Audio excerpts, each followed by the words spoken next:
आज का जो हम लोग का वीडियो है वो है क्या कि किसी बिंदु आवेश के कारण किसी बिंदु पर हम लोग विद्युत विभव की गणना कैसे कर सकते हैं। यानी कोई हमें आवेश दिया होगा और उस आवेश के कारण किसी बिंदु पर अगर हमें विद्युत विभव की अगर गणना करनी है तो हम लोग विद्युत विभव की गणना कैसे कर सकते हैं। लेकिन वीडियो स्टार्ट करने से पहले प्लीज़ हमारे चैनल को सब्सक्राइब अवश्य कर दें। अब हम लोग बात करते हैं, मान लेते हैं कि ये कोई हम लोग का बिंदु आवेश है और इस बिंदु आवेश के कारण हमें इस ए पॉइंट पर विद्युत विभव की गणना करनी है कि ये आवेश जो है यानी ए पॉइंट पर कितना जो है विद्युत विभव बनाएगा। तो मान लेते हैं कि जहाँ पर आवेश रखा हुआ है उसका परावैद्युतांक अगर k है तो उस स्थिति में हम लोग बात करके चलेंगे। यहाँ पर कोई वायु निर्वात की हम लोग अभी बात नहीं करेंगे, कोई ना कोई परावैद्युतांक होगा और उस स्थिति में हम लोग विद्युत विभव कैसे ज्ञात कर सकते हैं इसके लिए हम लोग बात करेंगे पहले। तो मान लेते हैं कि कोई चार्ज है ये क्यू नॉट जो है कहाँ पर, इनफाइनाइट पर है। तो पहले हम लोग इस चार्ज को यानी टेक्स्ट चार्ज को मान लेते हैं कि इनफाइनाइट पर है, ये टेक्स्ट चार्ज पॉजिटिव है। अब हम लोग क्या करते हैं कि इस इनफाइनाइट पर जो टेक्स्ट चार्ज है उसे बी पॉइंट पर ले आते हैं और बी पॉइंट से जैसे बी पॉइंट पर हम लोग लेकर आते हैं तो मान लेते हैं कि इस ओ पॉइंट पर कोई प्लस क्यू चार्ज है।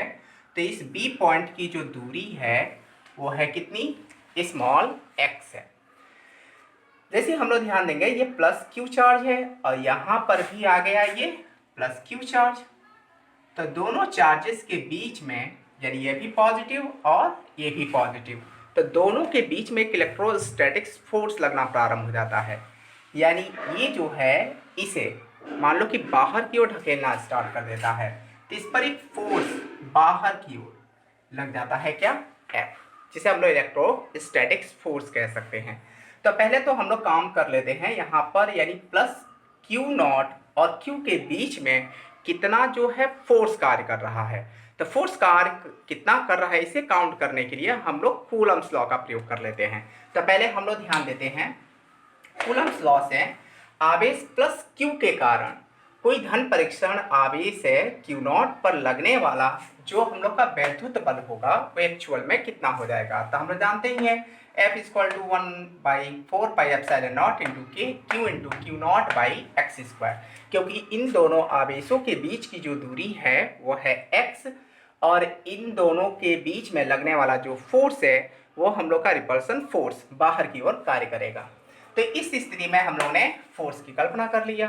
अब हम लोग ध्यान देंगे, हमें ये पता लगाना है कि इस आवेश को B से A तक लाने में नेट वर्क हमें कितना करना पड़ेगा। यानी ये जो चार्ज है इसे अगर A पर लेकर आते हैं तो कितना हमें कार्य करना पड़ेगा। अब इस कार्य की गणना करने के लिए मान लेते हैं कि एक कोई बहुत ही B के पास में जो बहुत ही सूक्ष्म दूरी है, तो B के पास में स्मॉल dx डिस्टेंस पर कोई पॉइंट मान लेते हैं C। हम लोग पहले B से इस चार्ज को C पर अगर लेकर आ रहे हैं तो जो सूक्ष्म कार्य हम लोग करेंगे तो इसी के माध्यम से हम लोग ये पता लगा सकते हैं कि जो ये छोटा सा वर्क है वह B से A तक लाने में कितना हम लोग ज़्यादा से ज़्यादा कार्य कर सकेंगे। तो इसलिए हम लोग B से पहले C पर एक छोटे से कार्य की गणना करेंगे और फिर उसी प्रकार B से A पर हम लोग आएंगे तो नेटवर्क की कल्पना कर लेंगे। तो पहले हम लोग पता लगाते हैं कि B से C के बीच में जो हम कार्य करेंगे वो कितना होगा। तो इसके लिए बिंदु B से मान लेते हैं, बिंदु B से प्लस Q आवेश की ओर सूक्ष्म दूरी, यानी बिंदु B से प्लस Q आवेश की ओर सूक्ष्म दूरी dx पर एक अन्य बिंदु C है, ये मान लेते हैं एक अन्य बिंदु C है। तो परीक्षण आवेश Q नॉट को बल F के विरुद्ध, यानी जब हम लोग B पर अगर चार्ज Q नॉट रखा हुआ है और Q नॉट को जब B से हम लोग C पर लेकर आएंगे तो इस फोर्स के विरुद्ध कार्य करेंगे। यानी फोर्स लग रहा है इधर और इसे खींच के ला रहे हैं इधर, तो इसका मतलब इस फोर्स का हम लोग विरोध करेंगे और इस चार्ज को बिंदु C पर ले आएंगे। तो B से C तक लाने में किया गया कार्य कितना हो जाएगा। तो B और C के बीच का जो डिस्टेंस है वो बहुत ही सूक्ष्म है, इसलिए कार्य भी सूक्ष्म ही हो जाएगा। इसलिए हो जाएगा dW इक्वल टू, ये हो जाएगा हम लोग का फोर्स इंटू डिस्टेंस, यानी विद्युत बल गुणा दूरी, यानी F vector dot dx vector हो जाएगा। हम लोग देख रहे हैं ये जो चार्ज है,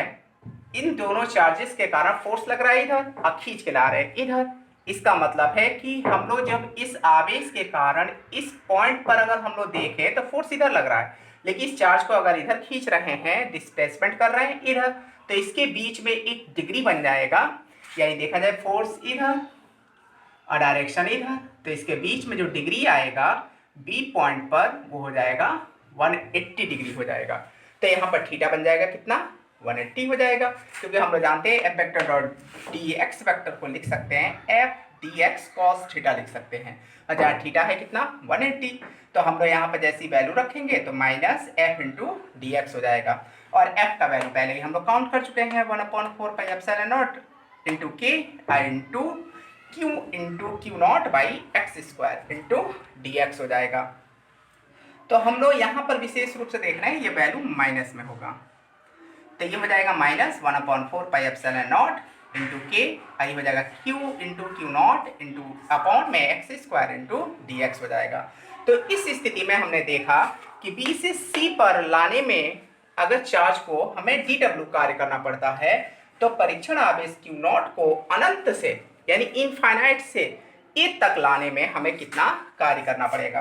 तो इसके लिए नेट वर्क पता लगाने के लिए इसका इंटीग्रल करेंगे तो डब्ल्यू हो जाएगा, और इसका हम लोग इंटीग्रल कर देते हैं तो ये हो जाएगा minus infinite to R integral के रूप में रहेगा, और डी डब्ल्यू का हम लोग इंटीग्रल यहाँ पर करेंगे तो ये हो जाएगा डी डब्ल्यू का वैल्यू इतना है, तो minus integral minus infinite to R 1/4 pi epsilon naught into के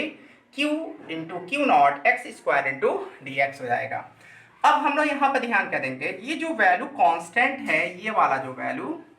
कांस्टेंट हमें दिखाई दे रहा है, इसे हम लोग बाहर रख लेंगे और इसका हम लोग इंटीग्रेशन कर देंगे,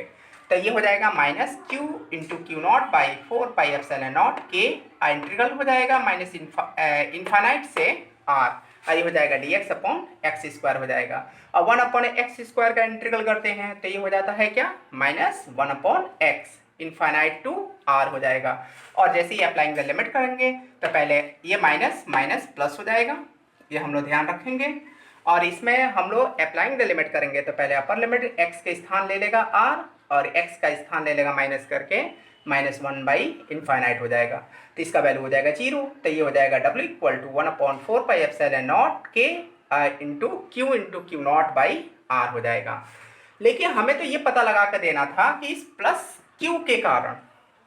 बिंदु ए पर विभव कितना होगा। अब विभव का डेफिनेशन तो हम लोग जानते ही हैं, किसी चार्ज को अनंत से विद्युत क्षेत्र में लाने में यानी एकांक आवेश द्वारा किए गए कार्य को हम लोग विद्युत विभव कहते हैं। यानी कि जो चार्ज इनफाइनाइट पर है तो उस चार्ज को हम लोग विद्युत क्षेत्र में अगर लेकर आते हैं तो जितना हमें वर्क करना पड़ता है वो हम लोग का पोटेंशियल कहलाता है। तो इस स्थिति में भी इक्वल टू हो जाएगा W अपॉन क्यू नॉट हो जाएगा। W का वैल्यू हम लोग रख लेंगे, ये वाला वैल्यू यहाँ पर 1/4 पाई एप्सिलॉन नॉट के Q into Q naught by R, Q naught दिया है, क्यू नॉट से क्यू नॉट कैंसिल हो जाएगा, अभी इक्वल टू हो जाएगा 1/4 पाई एप्सिलॉन नॉट के क्यू इंटू आर हो जाएगा। तो इस स्थिति में अगर हम लोग वहाँ पर मान के चलें कि इन चार्जेस के बीच में अगर कोई वायु या निर्वात है तो इसके लिए के का वैल्यू हम लोग 1 रख सकते हैं, तो भी इक्वल टू हो जाएगा 1/4 pi epsilon naught Q by R हो जाएगा। तो इस तरीके से आसानी से हम लोग पता लगा सकते हैं कि किसी बिंदु आवेश के कारण किसी बिंदु पर विद्युत विभव कितना हो सकता है। तो इस तरीके से हम लोग आसानी से डेरिवेशन को कर सकते हैं, और ऐसे ही डेरिवेशन देखने के लिए इस चैनल को सब्सक्राइब अवश्य करें।